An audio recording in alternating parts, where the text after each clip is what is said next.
ஓஹோ! அப்ப நீ பழி வாங்க தான் இப்ப ஐஷு பின்னாடி சுத்திட்டு இருக்கியாப்பா?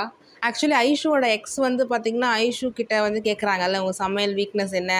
எல்லாம் கேட்டுட்டு அவ ஒரு மாரி முறைக்கிற மாரி பார்ப்பான். ஸோ, அப்பவே ஏதோ சம்திங் ராங். ஏதோ பழி வாங்கறதுக்கோசரம் தான் இப்படி பண்ணிட்டு இருக்கான் அப்படின்னு இதில என்ன இன்னொரு ஹைலைட் அப்படின்னு பார்த்தீங்கன்னா, ஐஷு வந்து சொல்லுவாங்க, இந்த மாரி எனக்கு வந்து Japanese cuisine and sea food வந்து சுட்டு போட்டாலும் எனக்கு வராது. சமைக்க வராது. ஸோ, அது வந்து ஸ்டார் செஃப்ல மட்டும் வந்துச்சுன்னா அவ்வளோதான். இது எப்படி வந்து அவங்க அவ்வளோதான் அது வந்தா அவ்வளோதான்றது இது என்ன நார்மல் காம்படிஷனா? ஸ்டார் செஃப்னா அப்போ நீங்க பிராக்டிஸ் பண்ணி தானே ஆகணும். இதில செஃப் நெடுமாறனோட பொண்ணு.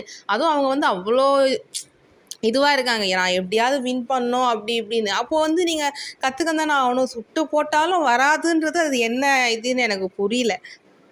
இந்த சீன் பார்த்ததுக்கப்புறம் எனக்கு அப்படி தான் தோணுச்சு. என்னதுடா இது ஸ்டார் செஃப்ன்றது எவ்வளோ பெரிய காம்படிஷன்ன்றது அந்த ரெசார்ட் சீரிஸ் பார்க்கும்போது நமக்கே தெரியுது.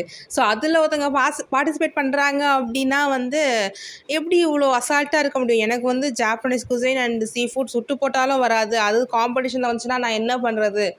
இது எப்படின்னே எனக்கு புரியல. நெடுமாறனோட பொண்ணு அண்ட் தென் ஸ்டார் செஃப்க்கு ஒருத்தவங்க இது வாங்கினா எல்லாத்துக்குமே ரெடியாக இருக்கணும்.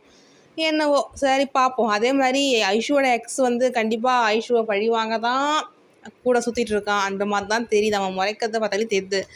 லெட்ஸ் சீ பார்ப்போம். உங்கள் கருத்துக்களை கமெண்ட் செக்ஷனில் ஷேர் பண்ணுங்கள்.